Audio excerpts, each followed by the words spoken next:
असम के कैबिनेट मंत्री जयंत मल्ल बरुआ ने आवास गृह निर्माण का आधारशिला रखा। असम राज्य गृह निर्माण परिषद के सरकारी अधिकारियों और कर्मचारियों के लिए भाड़ा घर योजना के अधीन आवास गृह निर्माण का आधारशिला असम के कैबिनेट मंत्री जयंत मल्ल बरुआ ने रखी तथा भूमि पूजन किया। उनके साथ असम के कैबिनेट मंत्री प्रशांत पुकान उपस्थित रहे।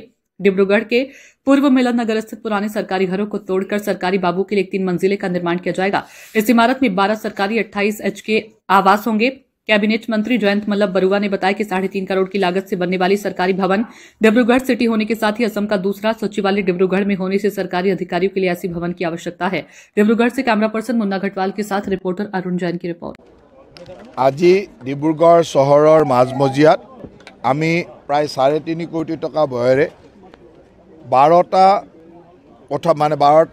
एपार्टमेंट थका एटा सरकारी विषयসকলৰ কাৰণে रेन्टेल हाउसिंग स्कीমৰ एटा भवन आमी शिलान्यास करिलो। और मैं भाबो जे डिब्रूगढ़ शहर बर्धित कामসমূहर प्रति लक्ष्य राखी विशेषকৈ डिब्रूगढ़ शहर मुख्यमंत्रीर विशेष कार्यालय हल सेक्रेटेरिएटर काम आगबाढ़ी आछे, विधानसभा हबलै गई आछे।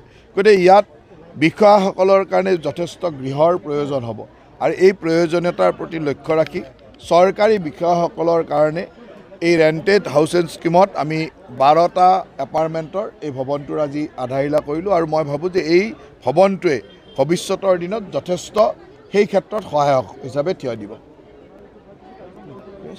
सूचना इंडिया के सभी दर्शकों को बधाई।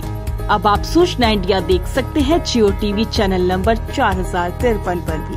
साथ ही सूचना इंडिया के सभी सोशल प्लेटफॉर्म इंस्टाग्राम, फेसबुक और ट्विटर से जुड़े और पाए आपके क्षेत्र से जुड़ी हर एक